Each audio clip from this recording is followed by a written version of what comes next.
Before we begin, thank you very much to Toes Are Not Real. There is only foot fingies for joining the Patreon campaign. I tend to disagree because my fingers are actually much more functional than my toes. Though that said, I am the type that tends to pick things up with my feet and flip them up into my hand, socks, or a loose shirt, for instance, to the bewilderment of my family who wonder why they raised somebody with chimpanzee DNA. I don't know, but hey, it's better than bending over. That said, thank you very much for the contribution. Thank you for the silly shout out. That is always fun. And thank you once again to everyone who helps keep this channel going and keeps the daily content coming. I will keep grinding for you as long as you keep at it. We had some weird news today. So, Hasbro has apparently announced the creation of a new entertainment division. This is interesting. Okay, so it's interesting to me because this is a continuation of a very long trend of things. So, for starters, let's just kind of go over the little press blurb they sent out, and we'll just kind of get some kind of feel for what we are talking about here. See. So this is from, Olivier Dumont will serve as president. Zev Foreman and Gabriel Marano. Give me a list of names that are hard to pronounce on the first go-around. Thank you very much. The head of the film and television, respectively. We are thrilled to embark on this new chapter, building upon our rich heritage of storytelling to continue delighting audiences across generations, Dumont said. Gabe, Zev, and I look forward to working with the industry's best creative talent studios and distribution platforms to push the envelope with innovative storytelling that will let fans engage with their favorite brands like never before, while also building exciting new worlds and the next wave of Hasbro franchises for a growing audience. So, typical stuff, typical blurb, we're gonna do awesome things that, any company would release upon creating something like this. Not really a surprise. You've never seen a presser that goes, oh god, why? Why did they hand me this sinking ship? I don't know what I'm supposed to do with this. They just cornered me in a dark room, forced me to sign a piece of paper, and all of a sudden I have to come up with the next Peppa Pig. That ain't happening. So, let's continue. Hasbro is currently developing and producing over 24 projects based on major IP like Dungeons & Dragons, Transformers, G.I. Joe, Nerf, Play-Doh, Magic the Gathering, Peppa Pig, and My Little Pony. It's a lot. It's a lot. Entertainment is core to Hasbro strategy and its mission to entertain and connect generations of fans through the wonder of storytelling and exhilaration of play, says Tim Kilpin. I almost read that as Kingpin, which I don't think I would want in charge of my television programming. President of Toy Licensing and Entertainment for Hasbro. Audiences can count on Hasbro to keep creating compelling and fun entertainment that brings to life our wide array of iconic brands, including Peppa Pig, My Little Pony, and Transformers, reaching audiences through varied platforms in ways that resonate in today's fast-paced world. So, okay, basic stuff. Basic little blurb of, hey, look, we're doing a media company. No big surprises there. The IPs are surprising, and you notice it's only core IPs that they're absolutely not going to let go of. Keep in mind, Hasbro, the stuff that they own is kind of broken up right now because they license out a lot of what they consider smaller brands to other companies. I think Spin Masters is doing Micro Machines right now. Things like that, which is weird, but you know what? We'll run with it for now. Just for now, we'll run with it. So, things like this are kind of telling about, this is basically, I'll give you a quick rundown of what the most valuable brands at Hasbro are, for starters, without having to read through, the usual press blurb for, that's normally meant for, investors. Not that this isn't. But let me take you on a history lesson, okay? So, the title of this video is Hasbro Creates an Entertainment Division, ...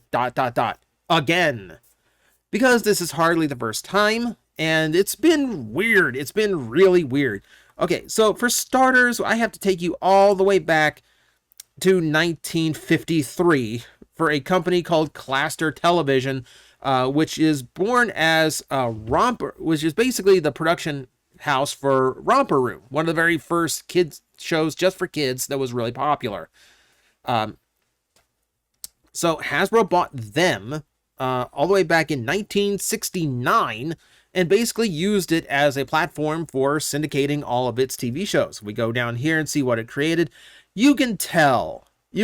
So at some point, like once we get past a certain point here, like Star Blazers, G.I. Joe, Transformers, Super Sunday with Gem, Robotics and Humanoids, My Little Pony, Potato Head Kids. I forgot that cartoon existed. I should have reviewed that for TJTB back in the day. Cops, G.I. Joe again, James Bond Jr., like a lot of these shows. Now not all of them. I don't think Bucky O'Hare was Hasbro. I could be wrong about that. I haven't looked at the back of a Bucky O'Hare in a long time. Point being, they handled a lot of 80s and 90s animation, and mostly at the behest of Hasbro, that really just needed a company just to get their stuff out on TV. And this continued for quite a while until about 2000, where it was absorbed into everything else that Hasbro was doing entertainment-wise. Now eventually became known as Allspark. For a while, it was just like Hasbro Entertainment, something like that. It's a very generic name, mostly a placeholder, but not their only attempt to work into TV. We know what happened with the Hub. If you didn't know the Hub had a brief time where it was really cool. So it replaced Discovery Kids because it was done in conjunction with the Discovery Channel. And the Hub was basically just a dumping ground for a lot of Hasbro's reruns. So basically all the old G.I. Joe and Transformer cartoons. And then occasionally they threw in some of the originals. That's where Transformers Prime was.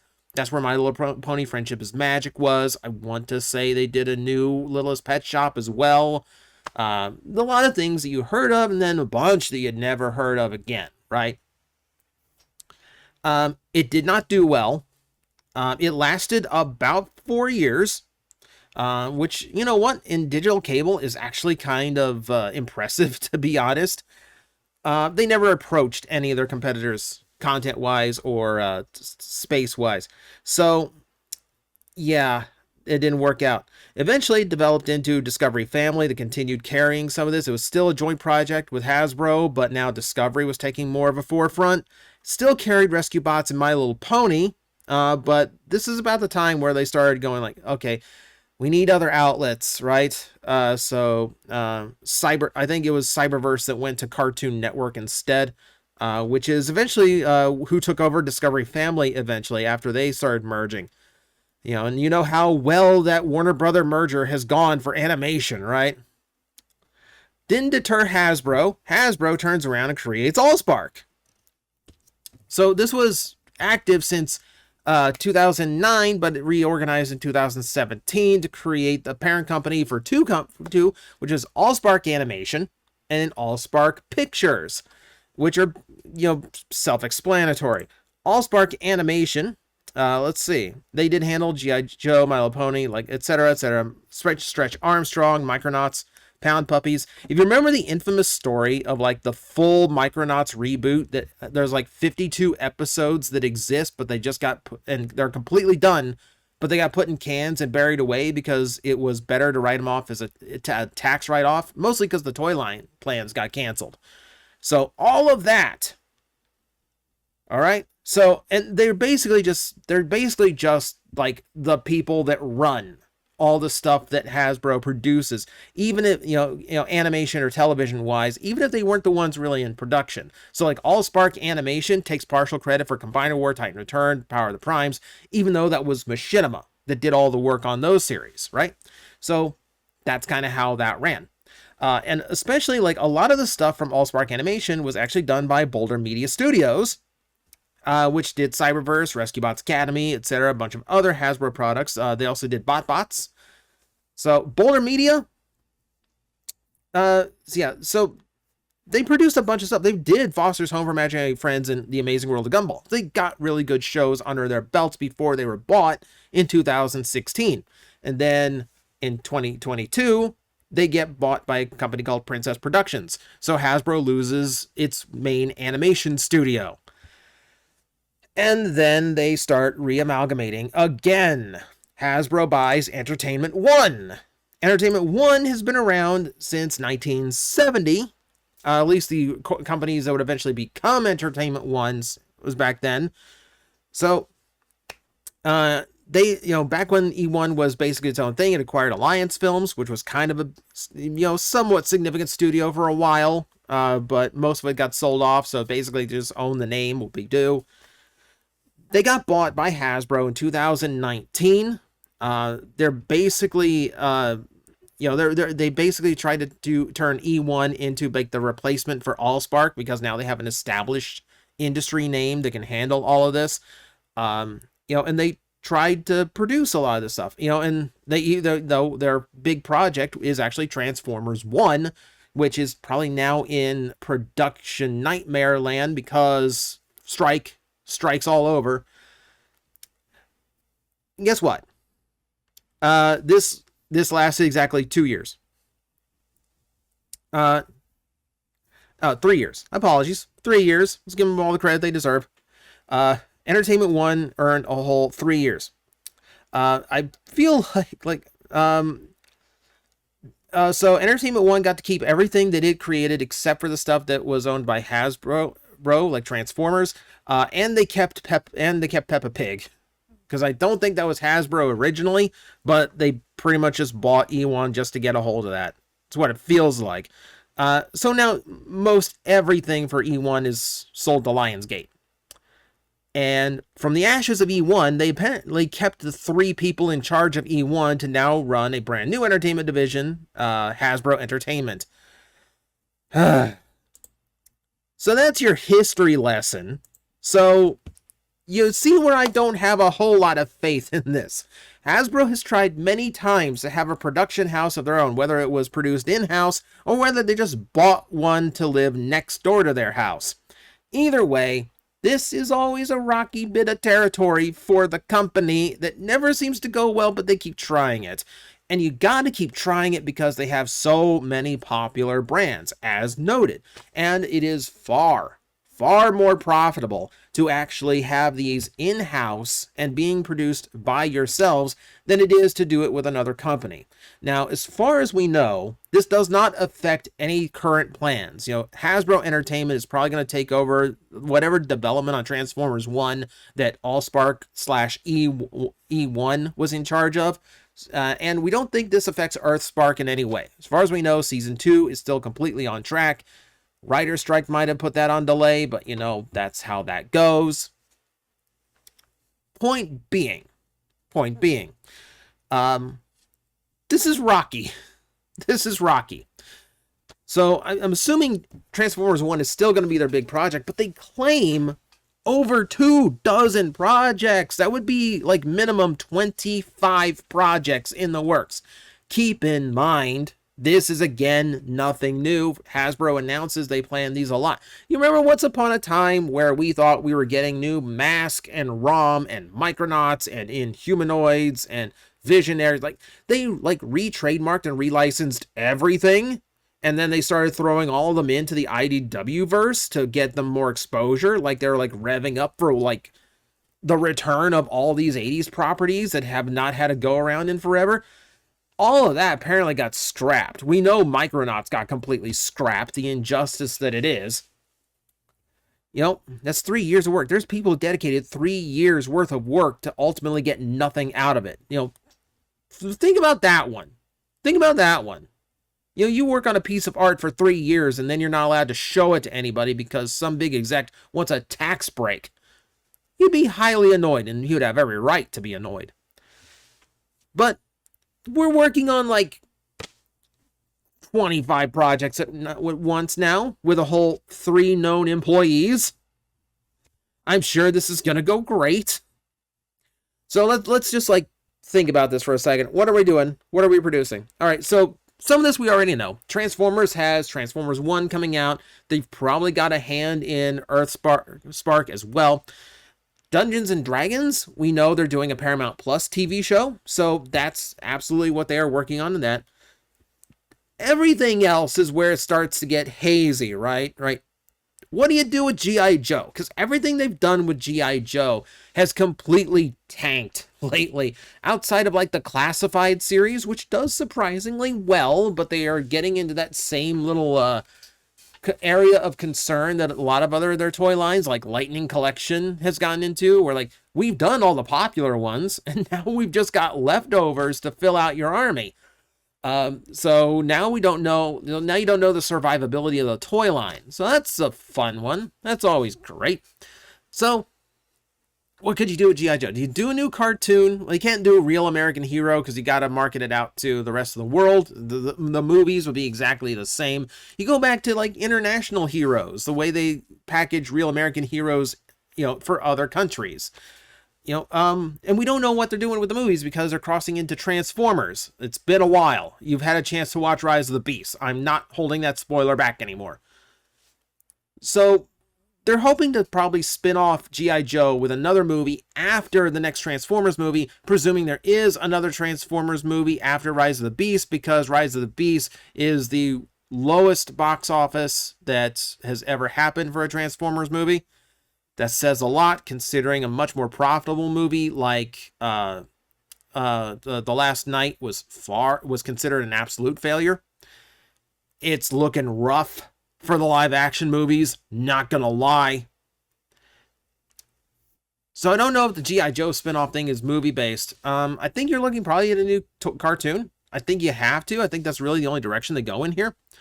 Nerf. What do? Do you do like Laser Tag Academy's old cartoon, where it's like the world is just obsessed with Nerf and like everything is about Nerf combat and contests, and like you gotta strive to be the best?